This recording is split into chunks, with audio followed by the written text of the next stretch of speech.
I am resident of Collinwood for YouTube, Jules Sains. That is my buddy Butch Rosenbalm.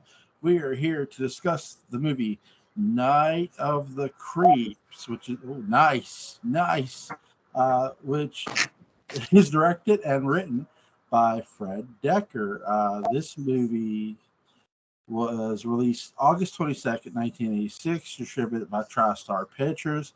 Cinematography is done by Robert Sinu, who I think did a great job.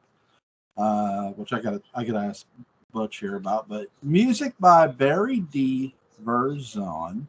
The runtime here is 88 minutes, which it's not a long movie. This movie flies by real quick. I was really shocked by this opening of black and white texture, color on the screen, because I was not expecting a 1986 movie to open up in black and white, but it opens up in 1959. What did you think of that, Butch? Well, first of all, Joe, I think the only proper way to start this video is thrill me. Now, that being said, I liked it. You know, I'm trying to remember where I read it. Probably IMDb said that the director, Fred Decker, wanted to do the whole film in black and white. But I think it works. You know, it helps. That was one of those things. You usually ask, when did you first see this? I remember renting it late 80s, early 90s, and I think that's kind of a. I don't know if I'd want to do it every time, but I always kind of like that touch for a flashback, you know, 20, 30 years. It reminds me of the joke about the parents tell the kid everything was in black and white until Ted Turner was born. Ted Turner, the man who started Turner Classic Movies, and a lot of other things, CNN and all that stuff. But yeah. Now, Jason Lively stars in this movie. Tom Atkins is in this movie. I know Jason Lively's character is the main character, but it almost feels like this story is more centered to be around Tom Atkins' character. Am I wrong on that? Or? No, I would have said that it stars Tom Atkins and it has Jason Lively. I would have reversed it. This is very much Tom Atkins' film. He says it's his favorite of all the films he's done. I was thinking, you know, he does such a great job, in my opinion, in this. I remember this fun. I've not watched this movie in quite a while. I remember it as a kind of funny horror movie, you know, maybe in the genre, kind of like a Return of the Living Dead. And this movie was a lot darker than I remember. And maybe it's just some of the things I didn't catch before, you know, being younger. But Tom, man,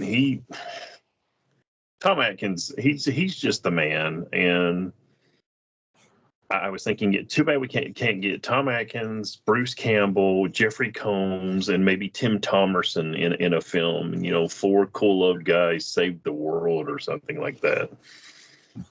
That would be nice. That would be good too. Yeah, Jeffrey Combs has been in some interesting movies. Like I remember seeing him in The Frighteners with Michael J. Fox. But there was a lot of people in that one too. There was some big names in that one. Yeah. With this movie, yeah, I'm with you. This is Tom Atkins' movie all the way. I mean, Jason Lively does a good job. Don't get me wrong; his performance is good in this. But in every way, it feels like feels like it should have been reversed, because the younger cop you see at the movie theater and telling people, telling the one girl to go home, that's Tom Atkins' character when he's younger. So like it more feels like this story in every way. It's his movie. I love the dream sequence of the beach, which is really cool, where he's in the sunglasses. What did you think? Yeah, what he's back there. Yeah. But I really like how he wakes up and his phone rings and he thrill me, and I'm like, I think it's one of the coolest lines in a horror movie because he says it so just.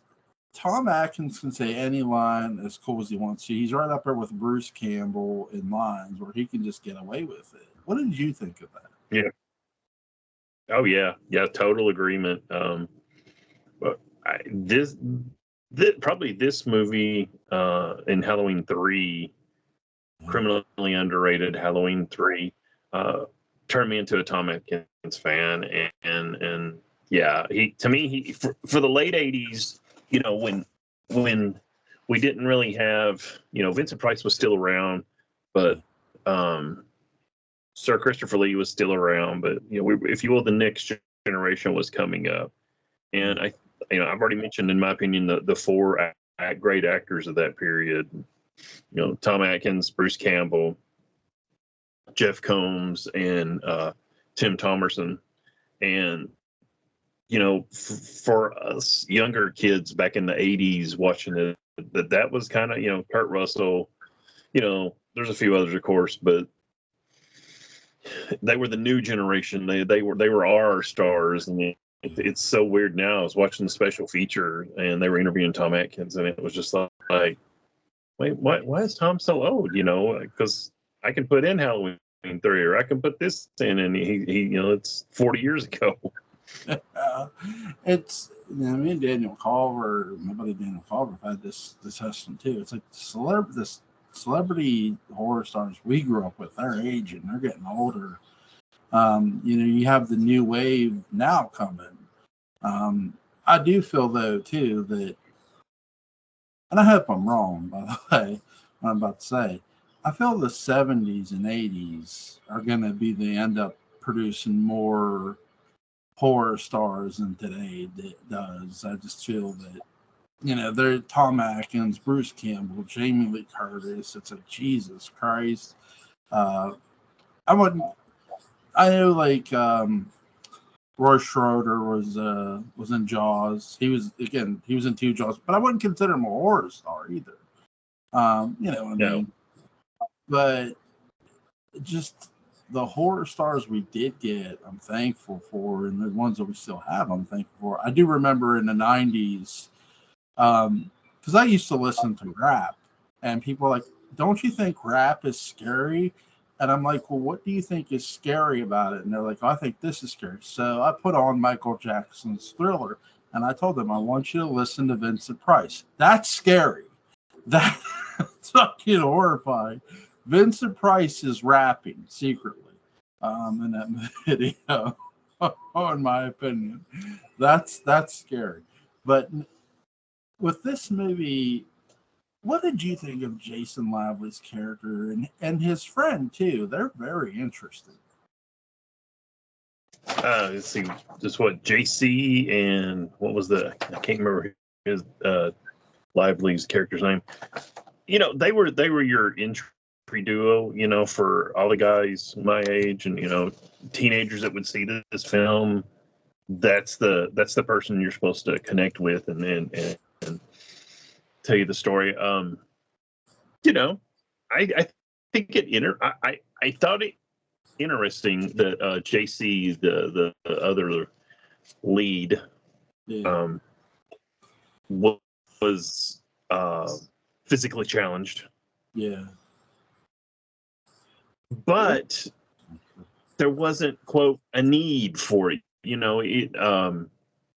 was kind of like it was just part of the character. And the people talk about, I don't want to get into diversity and all that kind of stuff. I don't need to see films of just all white people. Right. But, he was physically challenged. It was part of the character, but it wasn't like that was the only thing about him. There was more to it than just plain oh yeah, that's the guy with the crutches. Yeah. No, the actor in question, Steve Marshall, who's playing James Carpenter. There's some horror shout outs in this movie. He's playing James Carpenter. There are nothing but horror shout outs, my friend. Yeah. Also known as J.C. Hooper. Jason Lively's playing Chris Ramiro. Let's see. Jill Whitlow is playing Cynthia Cronenberg. I think Bruce. every main character is named after. They talk about Corman University. Yeah. And I think excuse me, just knock something over. I think the lab is something Cheney. There's Decker is a horror fan. He appreciates it just like we do, and he does it. It may be a little, I don't know, obvious, I guess, but it doesn't. It's one of those things like, hey, did you get that? Did you get that? And if you don't get it, it doesn't mean anything. It doesn't affect your appreciation of the film. But if you do get it, you're like, And it makes the movie more fun when even if you notice it or not, because the movie's just so fast paced. It makes no apologies for going the pace it does. And even when they slow it down for the scares, it still doesn't feel like it's so slowed down. It's dull. It's really well done. I love the window sequence they do in the 50s and in the 80s. In the flash forward in the 80s when the zombie looking alien creatures out her window, and you see those little slug the creeps, if you will, come out of him, because they multiply within your body or in your brain. I think James's character's death is one of the most shocking deaths in the movie because I was not expecting this character to get it. What did you think, Butch? Yeah, I agree. At least the first time I saw it, something interesting that I noticed, and a few other of the sources I researched talked about. His character was the only one that could talk after he got infected. Everybody else, they were pretty much, instantly zombified. Now, I need your opinion on something. When the scene in the bathroom when he gets infected, the implication to me is rather than going through his mouth, because they see it going in it, I swear the way he moves, it looks like it goes up his butt. Did you notice that, or is that just something? No, I do think that That I scene is picked a up. bit. No, I agree with you in a lot of ways because even though I think I'll give this, I think there is a goof up in this movie, and it is in the bathroom. And I'm not trying to call out the actor. I just think it's something that nobody caught. He does pull up his pants, like you see him pull up his pants, but the creature goes up his pant leg, and his facial reaction is, "You're right. It's like it went up his rear end. It doesn't go in his. You don't see it go in his mouth. At least I didn't." No, thank God. Right, right. So I wonder if initially they shot two. I'm sure they shot more than just one sequence.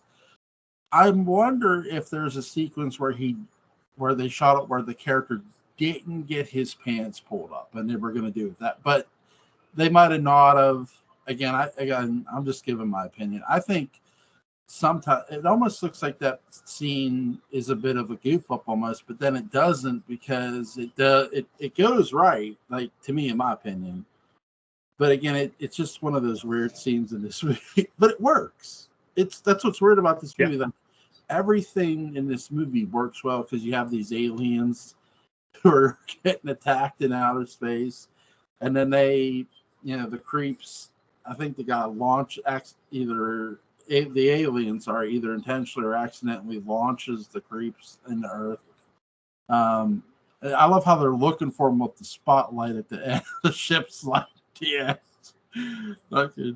But sorry, I'm jumping around. But the woman, Yeah.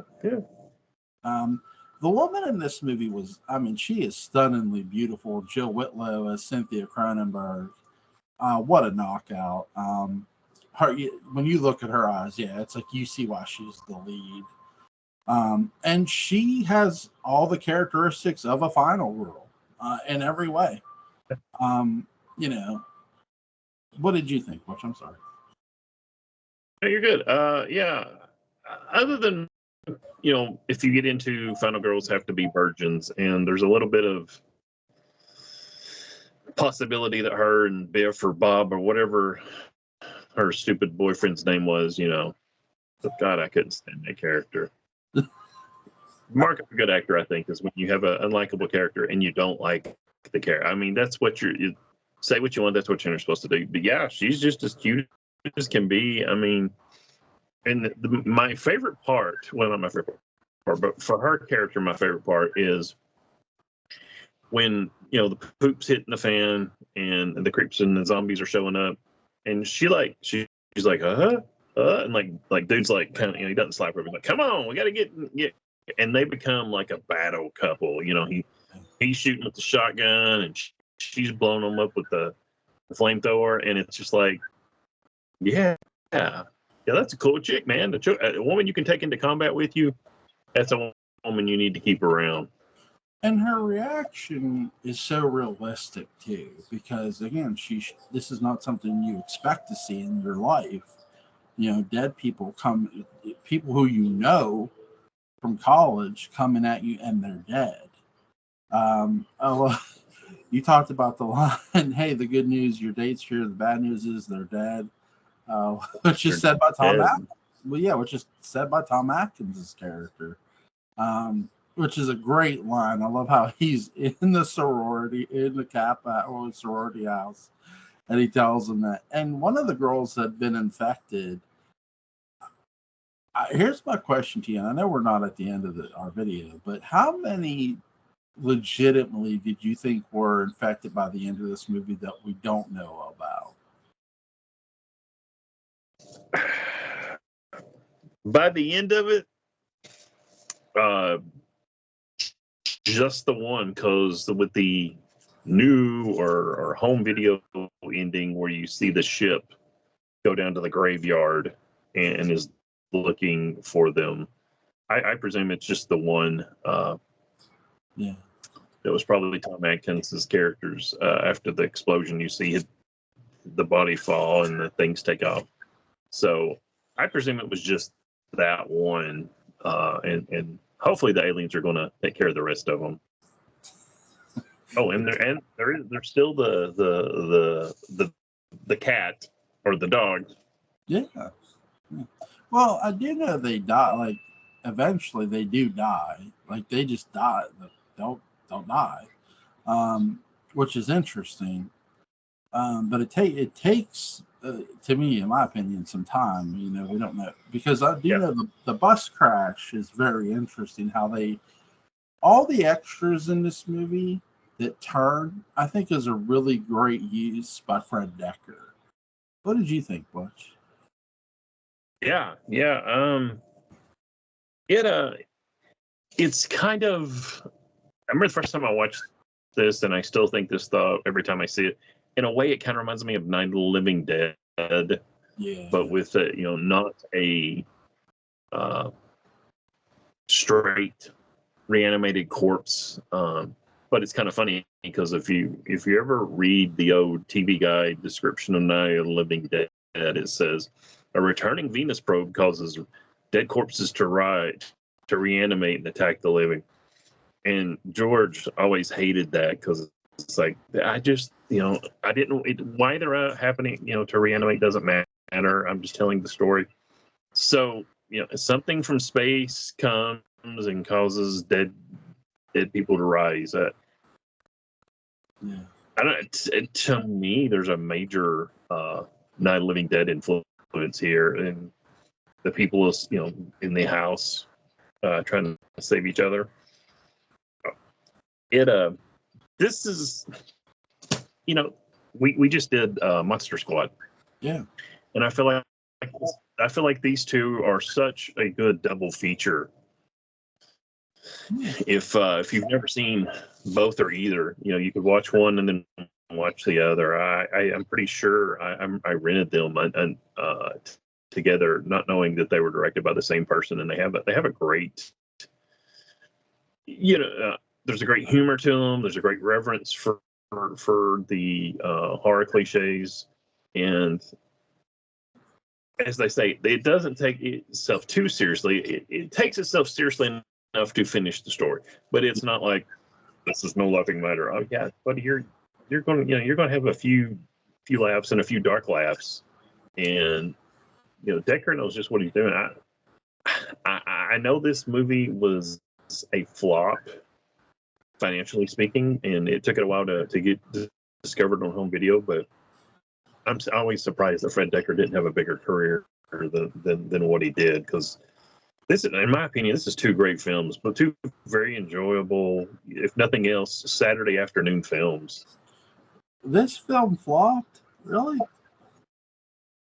Yeah, I forget the budget and everything, but it bombed hard. I went back and watched this like 5 times after I watched it the first time. Like, it flopped. I enjoyed the hell out of this movie. What the fuck? But yeah, I mean, when you recommend it, I'm thinking, I've never seen it, and I wanted to, after you recommended it, I knew we were reviewing it. I wanted to definitely watch it, so I found it on the National Archives. And what a watch. I mean, you have Jason Lively's character, who's interesting. James's character is really interesting, and the way he sort of operates with around these women to get his friend. Hey, my friend over there, he wants to hook up. He tells the football player, "Hey, there's a phone call for you," which is hilarious. So the comedy, it does work here very well with the horror, and I especially love the when they're in they see the frozen guy. I mean, that's just funny to me. They have him, they let him out, and then he touches him, and then they go out screaming, and you don't see the janitor on the way out, but he says, "Oh, they went out screaming like banshees," and he's laughing at him. That's one of the best things in this film. Tom Atkins has him in the interrogation room, and James's character, he tries to lie it off, but Jason Lively's character, he's like, "No, we did it." It's like, oh my god.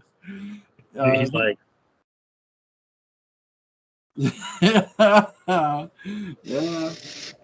It's like thanks, buddy. Thanks for just snitching on us here. We could be going to jail, and it's like, no, you're not going to jail, but. And I like how they play off the janitor too, getting scared before he gets turned, which is just clever by Fred Decker. I mean, it's really, he's a very smart director in every way. I mean, if Monster Squad didn't have people convinced, this movie definitely should. Really great job, and just the way he filmed this too, to have. Sorry, I'm sorry. Go ahead. No, I was just going to mention when Tom Atkins is interrogating the two main characters, and he calls them Spanky and Alfalfa, and it's kind of funny. It's one of those things. Growing up in the 70s and 80s, you know who Spanky and Alfalfa was, and then later, once JC gets infected, and Jason Lively shows up at Atkins's house, and he's like, "They got Spanky." And it goes from having this funny little line where he calls him Spanky and Alfalfa, and it puts such a great spin on it, and you're like, and it's kind of heart wrenching. It's very sad. You're like, oh god, they got and it's, horror comedies are hard to do well. Let me rephrase that. When one works like this, Monster Squad or Return of the Living Dead. Man, they're classics. They are classics. When they don't work, Return of the Living Dead Part 2, for example,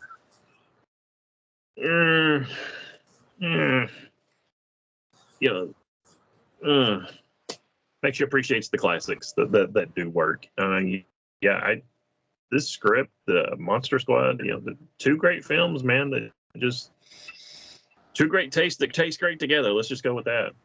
Yeah, definitely, for sure. And I do think that with this movie, it does everything works in this movie. The comedy, the horror, and what I think one of the best heart wrenching moments is when Jason Lavely discovers, James's character's body when he's playing the tape recorder, and he's shocked, and then he goes and discovers the body, and that's where the heartbreak really begins. And it's really well done. I mean, you've had all this comedy in this movie, and here by the end, you're getting more serious by the end of this movie. Though there is some funny lines too.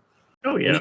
But more by the end of this movie for the final battles, you're getting the more serious tone, the flamethrower. I love Tom Atkins shotgun through the cage. I'm not sign. I don't need to sign no forms. No. Tom Atkins is definitely well, Jason Lively too. They're definitely your protectorship, but so is the I love it when a woman gets involved in horror and it doesn't feel forced, and they do it. Yeah. Fred Decker deserves a lot of credit for that here. Definitely, the way he wrote that character. Get her name real quick. Jill Whitlow, Cynthia Cronenberg's character. For the action sequences was smart. Just still get and even as the movie goes on a little bit, and like you said, towards the end it starts getting pretty serious. There's still some funny lines. One of them is the I believe the flamethrower goes out and she's like, in here, and they go into this garden shed, and the shotgun jams. That's what it is, and. Then the zombies are hitting there, and he just, he looks at her and he goes, "Great plan." It reminds me of this scene in Assault on Precinct 13 when the cop's shooting a gun, and Napoleon Wilson's like, who am I? The confident man, Can't argue with the confident man. Yeah. I wonder if Decker did that on purpose right there. You think? Maybe. I mean, if you're gonna reference another great character. Yeah, why not? Why not? Though I don't think Lively's character is quite up to Napoleon Wilson's par, but hey, but it's still funny here in this movie. It's a great plan. Great plan. But yeah, this movie was just so much fun to review and watch and review. And I want to thank you for that. I enjoyed the hell out of this. Good. I'm always glad to hear, when you introduce somebody to something you like and they like it too. And I like how the alien, not just the slugs, but the aliens had the slugs. It was something different than I usually see. But that's not a bad thing. And I really like how they did the slugs too. They weren't quite so small, but they were small enough you might not notice unless you were paying attention, which made sense. Right. What did you think of the I know you said about Decker wanted to do this all in black. What did you think of the transition of black and white to color? Because I really like how, to make it look older, you said it in the 50s, they filmed that in black and white. But a more present day look, they film it in color, different cars. What did you think of that? Yeah, I think it worked great. And I think he even maybe washed out the colors a little bit in modern day, because when Tom Atkins is having that dream sequence, the color just jumps out at you. And you've got the we're seeing the memories of Tom Atkins' character, and then in his modern day, and he's trapped, and there's that scene where the oven is open, and it's a gas oven, and he's like filling up the house, and I remember every time I think of it, I'm like, is he going to commit suicide? Because his long lost love got killed by the psycho, and of course he was going to kill himself. his solution to kill the creeps, if you will, with the fun. It always amuses me when he has that you see that duct tape over his mouth. But then you think about, oh yeah, they get in through your mouth. So yeah, that makes a whole lot of sense. Yeah. It draws for me, in my opinion, it draws your attention to each thing. You know immediately, hey, this is the past. Hey, this is the present. Hey, there's something funny over here. It turns out it's a dream sequence, but it tells you right away. Yeah, yeah, I agree with you. Fred Decker does a really great job of transitioning his film from one moment to the other, and especially with his characters too. And this is what made Tom Atkins' character so important. And I think his partner too was from the past too. Like he knew about the killer. I think most of the cops knew, or at least knew of the killer. Yeah. But only his partner maybe knew what happened or what he did. He does tell Jason Lively's character what he did too, that he killed this axe murderer who killed the love of his life. And I think that moment too, another heartbreaking moment for another character. So you have characters, though this is a really fun comedy horror, you have characters who are sort of pouring their heart out, and it makes you love them all the more. Yeah, agreed. I mean, this isn't an Arnold Schwarzenegger film, and don't get me wrong, I love Arnold Schwarzenegger films, and not that Arnold can't do heart-touching, serious drama. If you think he can't, let me guide you toward a little film called Maggie. Yeah. But Tom Atkins is a badass, but also there's a price he's paid to get there, and you see it. You see it unfold. I mean, he has that nightmare where he's going to shoot the axe murderer again, and he gets to shoot the axe murderer again. Yeah.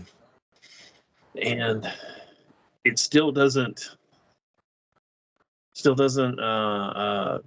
take away the horror and all his troubles. So yeah, I think we all can appreciate a human or slightly flawed character. There's some characters for me that are just way too flawed. It's like, oh God, I don't care. It makes such a big deal. They're flawed. Okay, yeah, we got it. But I agree with what you keep saying. Decker, for me, hits the sweet spot where we have enough of flawed and enough of badass that they meet, and then it's done really well. 1000%. Yeah, exactly. He does everything emotionally and funny right in this movie from a writer-director standpoint, and he's got the actors who are talented to do it. Jason Lively puts on a great performance. Jill puts on a great performance. James puts on it. Everybody does just a bang-up job. And the character Brad, yeah, he's a dick. He deserved what happened to him.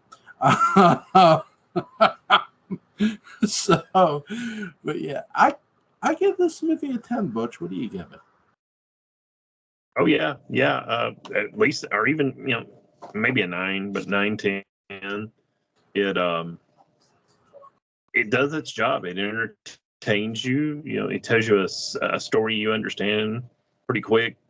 But by the same token, it's not like, oh, we're watching the same film again. Yeah, it's got every kind of stakes you need. The stakes are high, which is great. Yeah, Red Eye, Porterhouse. Oh, sorry, wrong state. Yeah, there you go. And two, prior to when I saw the aliens, I had wondered, were they just going to get into the serial killer here? And no, I wasn't expecting them to get into the woman's boyfriend at the beginning. Decker does a nice job of shocking you with his films, which is good. You don't want predictability in any horror movie you watch. I have nothing more to add about this. You, Butch? I got a couple things I want to throw at you, just some trivia. Sure. In the bathroom scene, there's some graffiti that says Striper Rules. That's Stryper. For anybody that doesn't know, that used to be a Christian metal band. The makeup artist Kylie later married the lead singer of Striper, Michael Sweet. Her name is now Kylie Sweet. Nice. There's also on another wall. There's a Monster Squad reference. They also use the line "Dead things don't get up and walk," which we heard in Monster Squad. Yeah. Here's a two-parter. The spaceship model that was made for this film was later used in Star Trek Next Generation and Star Trek Deep Space Nine. Nice. For my fellow Trekkies, that would be the Promillion battle cruiser from the Next Generation episode Booby Trap. It also appears in the Deep Space Nine episode Sanctuary, Sons of Moog, and The Muse. Nice. And lastly, here's one for you. Let's get your opinion on this, Joel. According to TV Tropes, the TV Tropes website, JC, our physically challenged character, is gay and in love with Chris. Now, he does say in his recording, he does tell him that he loves him. Now, I always took that as, brotherly love. I like, man, I love you like a brother. But they seem to think it was otherwise. What do you think?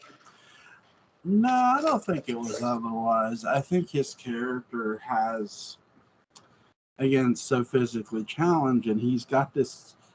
I take it these two have been best friends since they were kids. They've known each other ever since probably sometime after childbirth. Maybe not as they were babies, but close to it. And they grew up together, and they know each other like the back of their hand, though they both get agitated and frustrated with it like friends do. So I don't sense we've called that out before when we feel two characters have love for one another. I don't get that sense here. I didn't either. I could understand someone maybe taking that scene and going with it, but I just feel like that's one line that I feel like the rest of the film doesn't back up. But that's my opinion. If somebody else is watching this and they disagree, hey, great, go right ahead, buddy. I don't think there's a wrong answer here. Personally, if you agree with that, go for it. I mean, I've had people get so mad at me, and I believe I mentioned this when we did the Wild Bunch, when I talked about Dutch and Ernest Borgnink's character being in love with William Holden's character. I've had people want to punch me and get into a fight over it. It's like, dude, it's a freaking movie. Just calm down. It's our opinion. Get over it. That's how I feel. Oh my God. So our next film will be during October. Are we going to keep doing a few more scary movies for October? Yeah. Or do you want to get back to Western? We will get back to Westerns after October because it is the spooky season. Okay. What's that? I just said okay. I think it's your turn to pick, or isn't it? Yeah, I'm gonna pick a double header for you. I got. All right. Let's do both versions of My Bloody Valentine. Ooh. Are we on a Tom Atkins kick here? Yeah, pretty much. I mean, because Atkins is in the remake, so. He's the best thing about the remake. I enjoyed it. Yeah. All right, buddy. I'll come over here and jiggle them out. It's been a while since I saw the remake of My Bloody Valentine in the theater opening weekend and loved it. And honestly, if I had seen, I'd seen the original a little bit, but it'd been so long I couldn't remember it. Yeah, if you need the original, I can find. If you need me to send it to you, let me know. Oh, you own it? Okay. Yeah, I should know. In 2 weeks, right? Yep. Okay. In 2 weeks, me and Butch are going to do My Bloody Valentine on Saturday. This has been a lot of fun. Butch, man, enjoy the rest of your weekend, and God bless, man. You too. Thanks, buddy. Bye. See ya.